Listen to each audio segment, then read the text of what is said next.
Shalom, selamat malam saudaraku yang dikasihi oleh Tuhan Yesus Kristus. Sungguh senang saya boleh dapat berjumpa kembali di channel saya ini. Terpuji-pujilah nama Tuhan. Saya ingin menyaksikan tentang kuasa, kebaikan, dan cinta kasih Tuhan itu kepada kita seluruh umat manusia. Pada saat ini Bapak Ibu Saudaraku yang dikasihi oleh Tuhan Yesus Kristus, saya ingin menyampaikan penglihatan saya di dinding sebanyak 5 kali dalam beberapa hari ini. Saya melihat seekor ular yang sangat besar, tetapi hanya kepalanya saja setengah, dan ular itu tertawa kepada saya melihat saya. Dan penglihatan itu diulang-ulang terus dengan serigala, ya. Dan di samping serigala itu seperti domba, tetapi bukan domba, ya, seperti kambing dia. Domba tapi seperti kambing, dan matanya itu satu putih. Nah, itu saya melihat adalah lambang daripada iblis, setan, tetapi dia ingin menyerupai seperti domba. Dilihat domba, tetapi dia serigala, buas dan jahat, ya. Jadi Bapak Ibu Saudaraku yang dikasihi Tuhan, itu penglihatan saya di dinding, ya. Dan penglihatan saya di awan-awan, saya melihat seekor anjing, ya. Itu kenajisan yang tinggi, ya. Jadi Bapak Ibu Saudaraku yang dikasihi oleh Tuhan Yesus Kristus, di waktu-waktu akhir-akhir detik-detik ini, mari kita jaga tubuh kita ini, bait Allah yang kudus. Kita rawat dia, kita jaga tubuh kita masing-masing, ya. Tidak usah menoleh ke kiri ataupun ke kanan, tidak usah, nanti kita akan pusing dan stres sendiri, ya, manakala kita mengontrol diri orang lain. Bukan kita melihat mengontrol diri kita sendiri, malah kita sibuk mengontrol orang lain, sehingga diri kita sendirilah yang akan terbengkalai, ya. Jadi mari pada saat ini kita mengontrol diri kita sendiri saja. Kita introspeksi diri, apakah kita sudah berkenan di hadapan Tuhan? Kita sungguh-sungguh mengikuti Tuhan. Kita minta hikmat daripada Tuhan itu agar supaya menuntun hidup kita, supaya jangan ada penyesalan, jangan ada isak tangis air mata sebelum waktu itu datang dan terlambat. Bapak Ibu Saudaraku yang dikasihi oleh Tuhan Yesus Kristus, dimanapun kita berada saat ini, saya mengucap syukur kepada Tuhan yang empunya langit dan bumi, karena masih memberikan saya nafas kehidupan, kesehatan, dan waktu saya untuk bersaksi pada malam hari ini. Saya mengucap syukur kepada Tuhan untuk segala sesuatu yang saya terima, yang saya alami, baik itu hal-hal yang pahit ataupun hal-hal yang manis. Karena itu adalah proses daripada Tuhan yang membuat saya menjadi seorang pribadi yang dewasa di dalam Tuhan. Bukan pribadi yang manja, yang cengeng, tetapi saya menjadi pribadi yang dewasa, bertumbuh di dalam iman pengenalan saya akan kebenaran firman Tuhan, dan mengenal Tuhan Yesus itu secara pribadi, berjumpa dengan Tuhan Yesus secara supranatural, spiritual, di alam ilahi, Bapak Ibu. Jadi bukan hanya kita sebatas membaca firman Tuhan ini, ya. Setan pun tahu akan firman Tuhan, ya. Ahli-ahli Taurat, ahli-ahli kita pada saat itu, mereka tahu semua firman Tuhan, tetapi apakah mereka mengenal Tuhan secara pribadi? Tidak. Ya, jangan kita menjadi seperti itu. Bapak Ibu Saudaraku yang dikasihi Tuhan, anak-anak Tuhan yang dikasihi di belahan dunia dimanapun kita berada saat ini, kenalilah Tuhan, bertemulah, berjumpalah dengan Tuhan selama dia masih berkenan ditemui. Perjumpaan yang ilahi supranatural ilahi itu akan sangat kuat di dalam kita mengenal pribadi itu. Kita tidak akan goyang iman kita. Kita tidak akan goncang iman kita manakala kita telah berjumpa bertemu dengan pribadi yang ilahi itu. Manakala dunia menggoncang iman kita, menuduh kita yang macam-macam, kita tidak akan goyang, kita tetap berdiri teguh. Karena apa? Karena kita telah berjumpa dengan pribadi sang ilahi itu. Dia bukan manusia, dia Allah, pencipta segala alam semesta ini. Kita akan tetap berdiri teguh di dalam kebenaran firman Tuhan. Manakala tudingan, fitnah, hinaan daripada dunia ini, melalui kata-kata mereka yang jahat, tetap kita akan tersenyum dan kita berdiri teguh di dalam kebenaran firman Tuhan itu. Dunia tidak akan bisa menggoncang kita manakala kita telah mengalami perjumpaan itu dengan pribadi Tuhan Yesus Kristus itu sendiri. Kita melekat erat dengannya dan kita fokus kepada pribadi itu. Sehingga apa?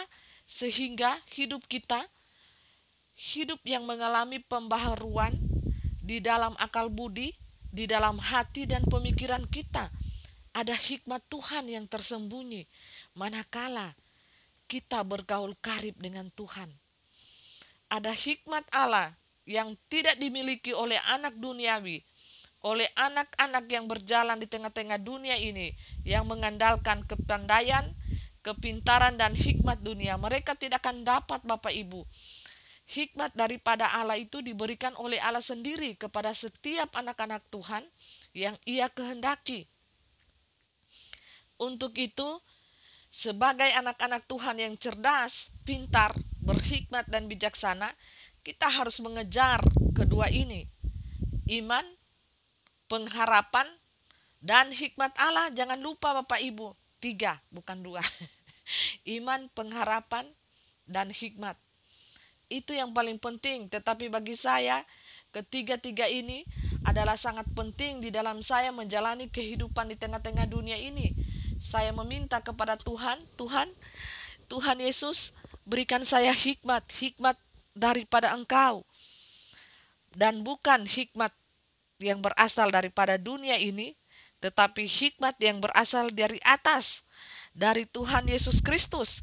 Hikmat ilahi Bapak Ibu. Jadi saya bisa melihat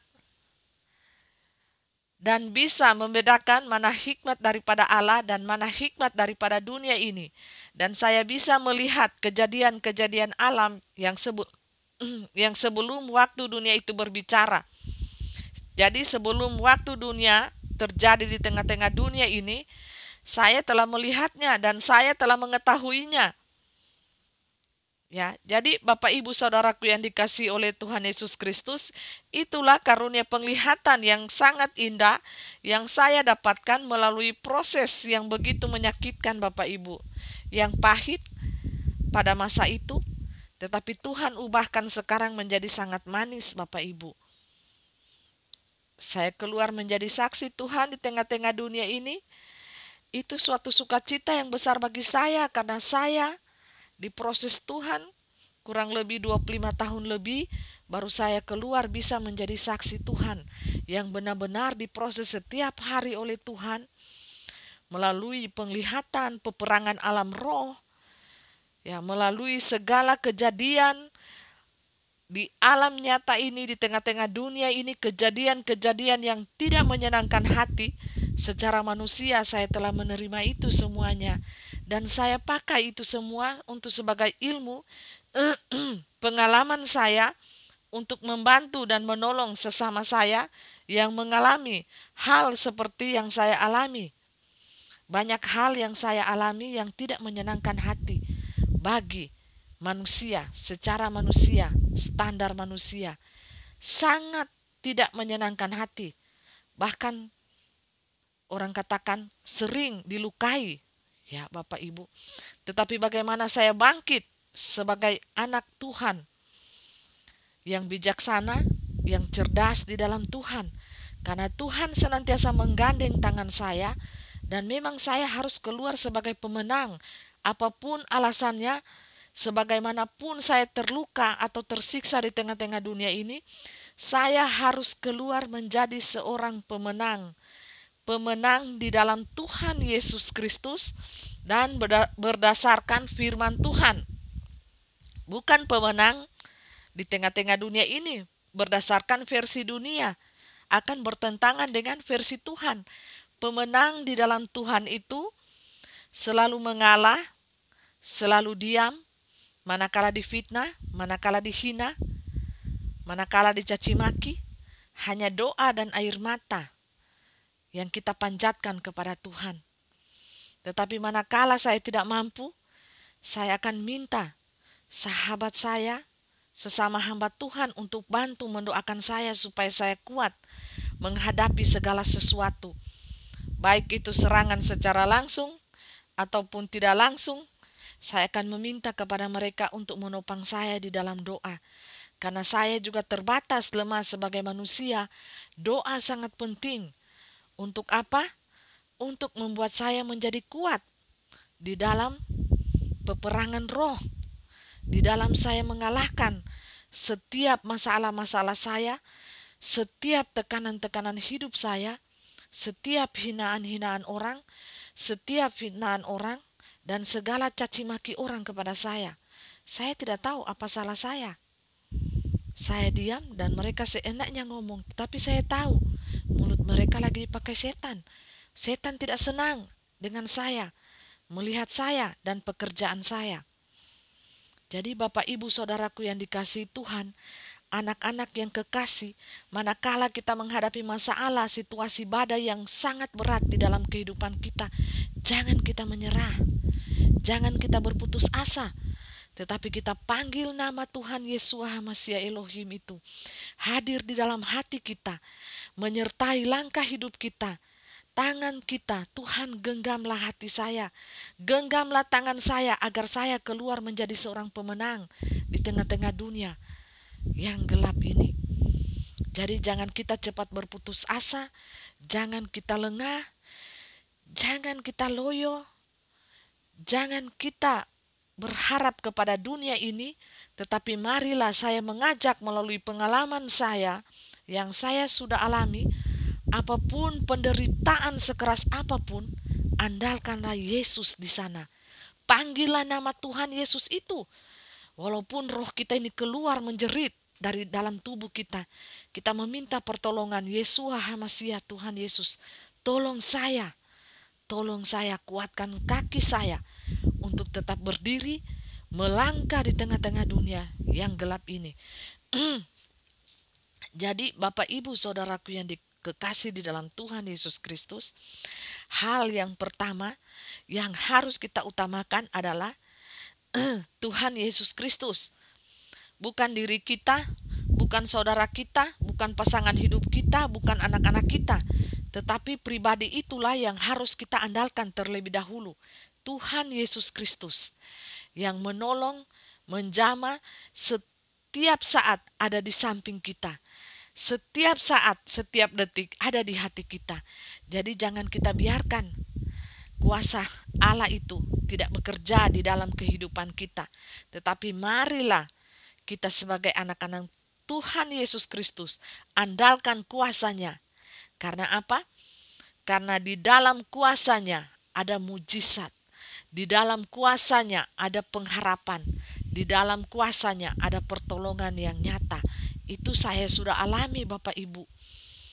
Ya, di saat-saat saya drop, saya memanggil Tuhan Yesus dan saya fokus, Roh Kudus itu memimpin jalan kehidupan saya. Ini anakku yang engkau harus lakukan, ini secara mendetail, Bapak Ibu. Ya. Jadi kita jangan menganggap sepele kuasa doa itu. Saya selalu berdoa, meminta doa kepada sahabat-sahabat hamba Tuhan, kepada saudara-saudara saya, teman-teman saya yang saya kenal. Saya selalu minta doa dari mereka supaya apa? Saya tetap kuat berdiri tegap di tengah-tengah dunia ini. Dan terkhusus dari para pendoa-pendoa syafaat yang senantiasa mereka selalu mendukung saya. Mereka berkata bahwa Mereka selalu mendukung saya, menopang saya di dalam doa, ya menudung saya secara profetik. Ada kuasa Allah yang melindungi saya karena mereka melihat banyak serangan-serangan yang datang kepada saya, Bapak Ibu. Saya kuat itu karena doa-doa dari teman-teman, sahabat, saudara saya, keluarga saya, teman-teman seiman, orang-orang kudus di seluruh dunia yang senantiasa kami saling mendoakan, menopang satu sama lain, dan saling menguatkan. Karena apa? Tanpa doa kita menjadi lemah. Tanpa doa kita menjadi rapuh. Jadi Bapak Ibu Saudaraku yang dikasihi Tuhan, doa sangat besar kuasanya. Apabila itu dinaikkan dengan iman kita, dengan kuasa Allah, kuasa Roh Kudus dalam pribadi orang-orang percaya yang beriman, yang hidupnya di dalam kebenaran, maka doa itu akan sangat berkuasa. Dan jadilah pengikut-pengikut Tuhan yang setia. Karena apa? Karena di dalam dimensi Tuhan, di dalam kuasa Tuhan, kita akan menjadi pribadi-pribadi yang tenang. Walaupun badai dunia mengamuk, walaupun segala hal macam persoalan menimpa kita, kita akan tenang. Palingan hanya meneteskan air mata. Kita berdoa, kita menyerahkan kepada Tuhan. Tuhan, ini saya, bentuklah saya menjadi pribadi yang mulia, bercahaya di hadapan Tuhan. Bentuklah saya menjadi berlian di hadapan Tuhan. Jadi Bapak Ibu Saudaraku yang dikasihi Tuhan, milikilah yang terutama adalah kerendahan hati dan iman kita. Pengharapan kita jangan luntur. Dan jangan lupa kita meminta senantiasa hikmat daripada Tuhan. Supaya apa? Kita tidak salah melangkah. Kita tidak salah untuk mengatur tubuh kita ini di akhir-akhir ini, Bapak Ibu. Saudaraku yang dikasihi Tuhan, jangan salah, tubuh kita ini adalah bait Allah yang kudus. Dan setan tahu itu. Sekarang setan meminta bayarannya. Jikalau kamu ingin hidup senang-senang di dunia ini, saya minta tubuhmu juga untuk ditandai. Saya minta jiwa dan rohmu untuk apa? Masuk ke dalam api. Tetapi betapa Tuhan sangat mengasihi kita, umat manusia seluruhnya di muka bumi ini. Tuhan berkata, tubuhmu itu bait Allah yang kudus. Jadi jangan dicemarkan. Harus dipelihara. Jangan ditaruh macam-macam. Ditaruh chip, diisi nanorobot, ya, cairan-cairan. Jangan. Ya, tubuh kita ini bait Allah yang kudus. Ya. Berita-berita di dunia sudah mengatakan bahwa kita tidak akan lagi memegang uang tunai, melainkan akan dipindah kepada uang digital. Ya. Digital Bapak Ibu, serba canggih sekarang. Kita tidak akan repot-repot lagi. Semua serba instan. Tetapi apa bayarannya? Tubuh kita. 66 itu meminta tubuh kita, Bapak Ibu. Bukan apa? Karena setan itu tahu bahwa tubuh kita ini bait Allah yang kudus. Dan dia juga ingin meminta kita, mau ingin senang hidup di dunia, you harus bayar dengan tubuhmu. Bukan gratis. Tidak ada yang gratis. Hanya Allah saja yang memberikan kita anugerah keselamatan yang gratis. Murahan bagi kita, itu sangat mahal Bapak Ibu. Gratis tapi tidak murahan, itu sangat mahal. Ditebus dengan darah Allah itu sendiri yang menjelma jadi manusia berinkarnasi 2000 tahun lalu. Dia telah mati di atas kayu salib itu, menebus dosa-dosa kita. Itu bukan gratis, bukan murahan. Itu ditebus dengan bayaran yang sangat mahal Bapak Ibu. Lunas dibayar tuntas kepada iblis. Jadi anak-anak Tuhan yang telah menerima anugerah keselamatan itu akan bebas merdeka. Bukan sebagai tawanan iblis lagi. Mereka sudah ada di dalam perlindungan dan kuasa Tuhan. Jadi sekarang ini berhati-hatilah kita, berjaga-jagalah kita di dalam doa senantiasa. Karena apa? Karena dunia dalam bahaya, Bapak Ibu. Baik dalam bahaya malapetaka, bencana-bencana alam, segala hal yang terjadi di dalam dunia ini akan berputar 180 derajat, baik itu iklim, keadaan cuaca, air, ya. Kita akan melihat air kecoklatan, air asin akan segera naik. Dan sementara naik ya air kecoklatan ini, saya sudah berkata dari 2019 ya, saya telah melihat seorang malaikat itu membuka mata air. Jadi jangan kita bermain-main dengan dosa Bapak Ibu. Sekaranglah waktunya kita ambil waktu untuk datang sungguh-sungguh di hadapan Tuhan. Kita bertobat. Seruan saya di channel saya ini adalah pertobatan. Dan gantilah gaun kotor kita dengan gaun yang putih bersih. Karena tidak ada satupun manusia yang bersih gaunnya, semuanya kotor, penuh dengan dosa. Ya, sekalipun kelasnya Nabi, semuanya penuh dengan dosa, tetapi manakala Allah memakai mereka secara luar biasa, mereka dianggap oleh manusia lainnya menjadi manusia yang luar biasa. Karena apa? Karena ada roh Allah di dalamnya Bapak Ibu. Roh Allah yang bekerja sehingga manusia yang biasa, yang berdosa, bisa dipakai Allah menjadi manusia yang luar biasa di hadapan manusia lainnya. Itulah kelebihan kuasa Allah, anak-anak Tuhan yang telah memiliki roh Allah di dalam dirinya, maka akan dilihat oleh manusia lainnya, dia adalah manusia yang luar biasa, memiliki kelebihan-kelebihan yang tidak dimiliki oleh manusia lain. Itulah karunia. Karunia itu gratis, diberikan secara cuma-cuma oleh Allah kepada manusia yang dikehendakinya, Bapak Ibu. Jadi manusia yang dikehendaki oleh Allah, dia akan memberikan karunia itu secara gratis dan cuma-cuma. Tetapi ada syaratnya, seperti saya harus mengalami proses yang daripada Tuhan terlebih dahulu. Berbeda-beda ya proses kita yang kita akan alami. Setiap anak Tuhan itu akan berbeda-beda, bermacam-macam.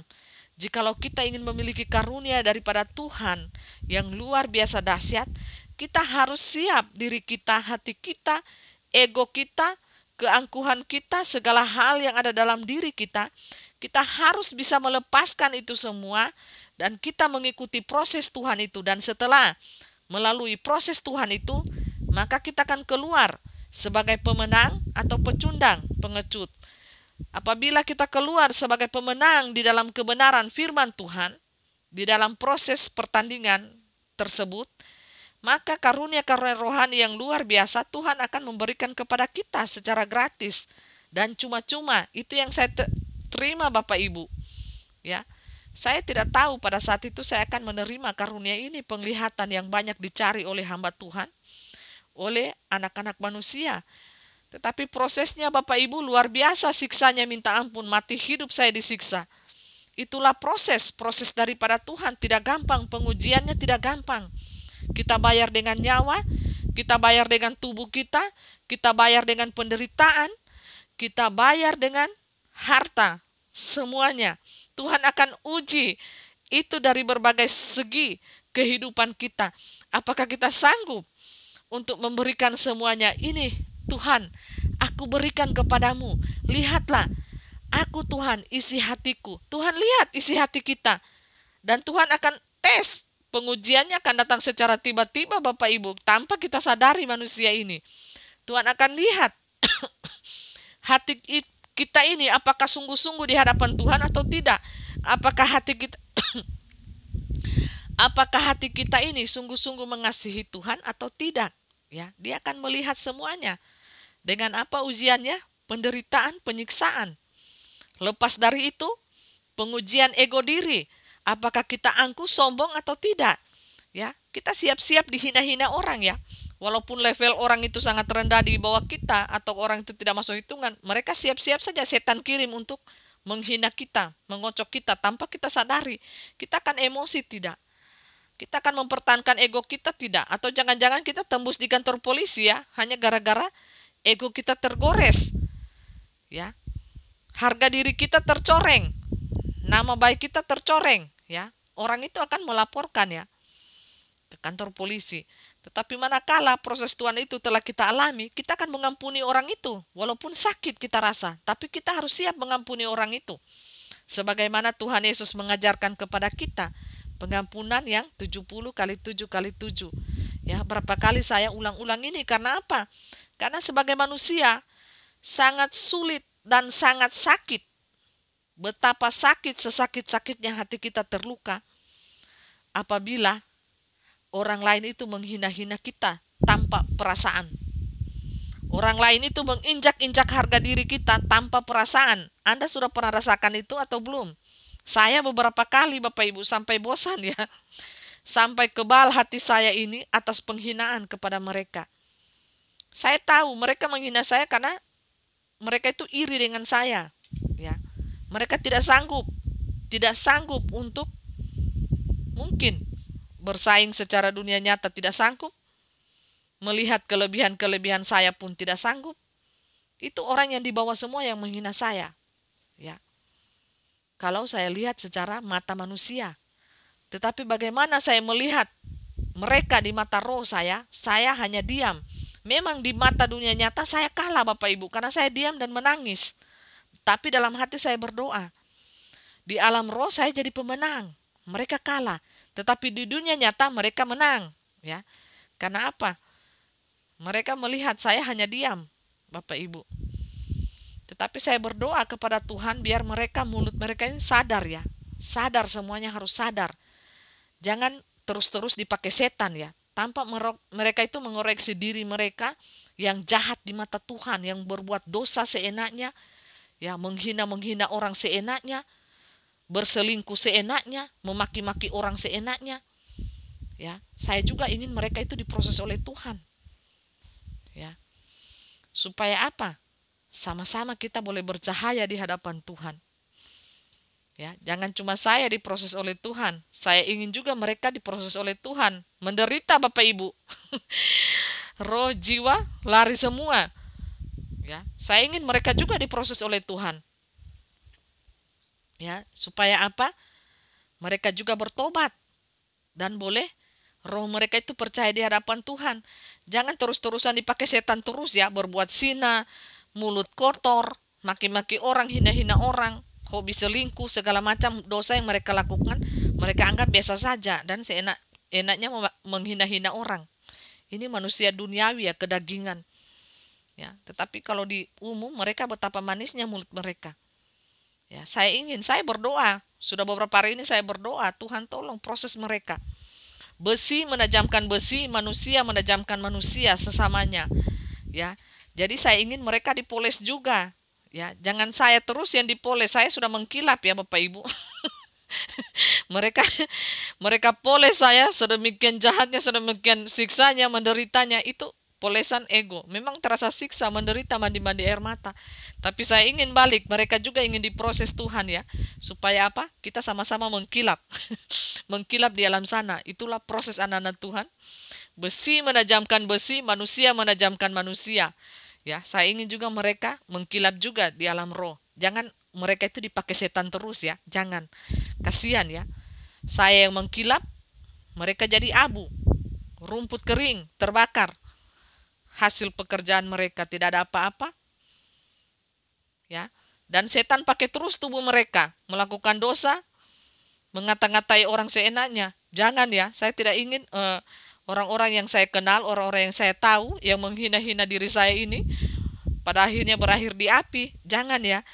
Mereka hanya dipakai setan. Saya tahu mereka dipakai setan mulut mereka ini. Karena apa? Di hati itu ada terbuka celah, iri hati dan dengki sudah ada di sana Bapak Ibu. Jangan, kita ingin sama-sama kita anak Tuhan supaya selamat, bercahaya di hadapan Tuhan, dan hidup senang di dalam kerajaannya yang kudus. Jadi Bapak Ibu Saudaraku yang dikasihi Tuhan, akhir-akhir ini saya melihat bahwa ular itu sudah tersenyum kepada saya. Ular besar ya Bapak Ibu, itu Lucifer. Itu hanya lambang.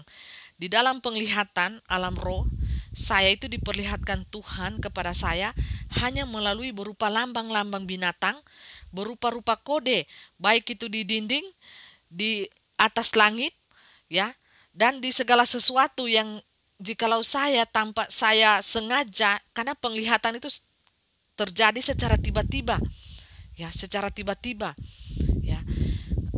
Dan saya juga ingin menjelaskan kepada kita, banyak anak-anak Tuhan yang menanyakan, Ibu Pendeta, kapan terjadinya raptur?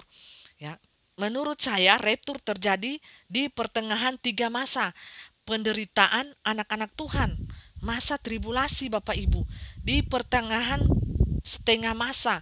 Jadi ada 7 tahun masa tribulasi ini, ya, di pertengahan 3 masa itu, itulah tahun misteri bagi kita anak-anak Tuhan. Dikatakan, ya, berkisar tahun 2023. Tapi saya tidak tahu kapan hari, jam, dan tanggal.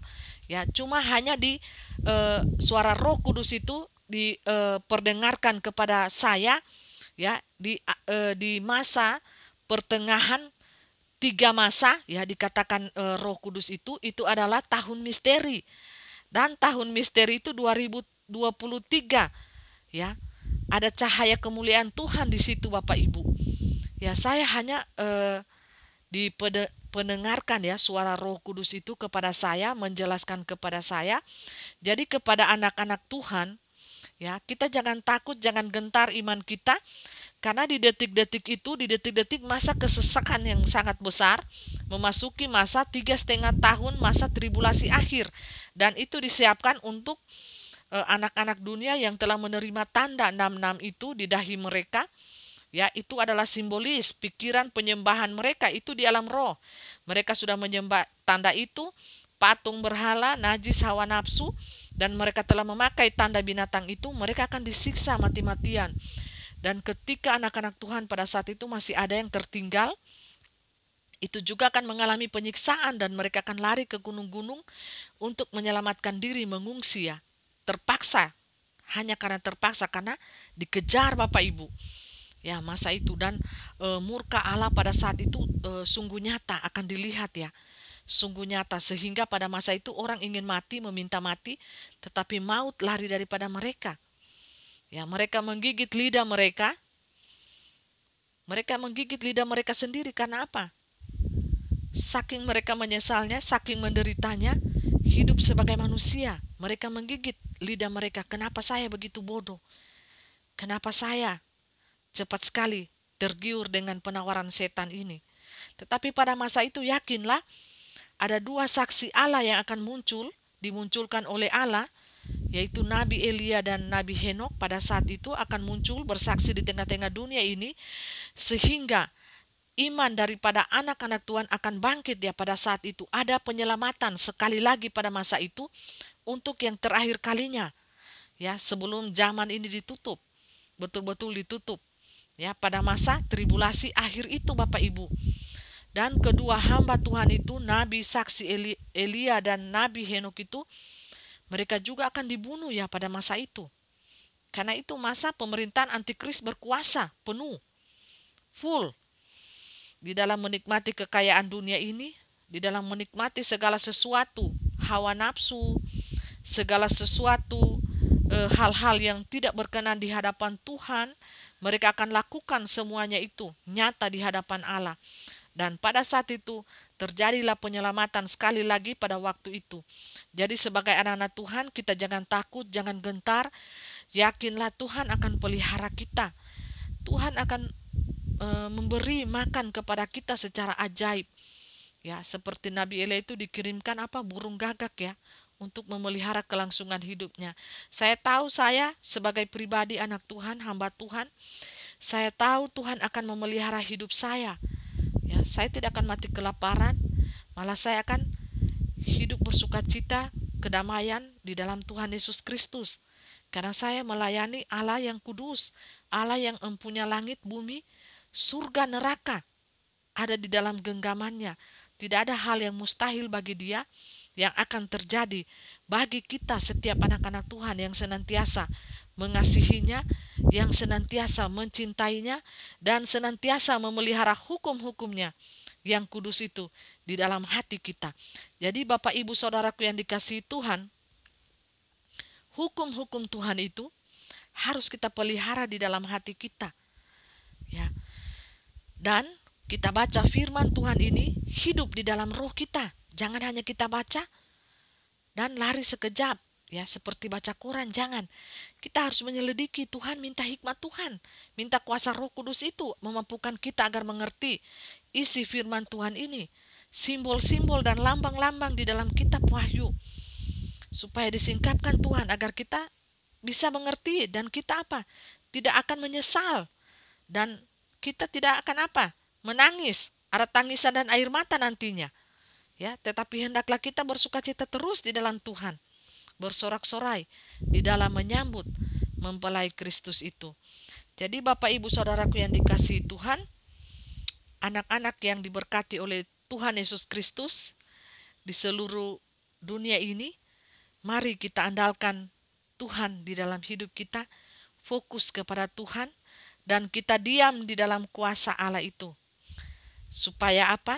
Kita menjadi tenang, kita menjadi damai, kita bersukacita hanya di dalam kuasa Allah. Hanya di dalam kuasa Allah saja kita bisa mendapatkan kedamaian, sukacita dan kebahagiaan di dalam diri kita. Karena itu dunia tidak akan bisa memberikan kepada kita damai, sukacita, rasa aman yang tenang, yang permanen di dalam hati dan jiwa kita. Roh kita, dunia tidak akan bisa berikan, Bapak Ibu. Dunia akan memberikan kepada kita hanya apa? Sementara. Dan itu akan hilang. Tetapi di dalam kuasa Allah itu akan permanen.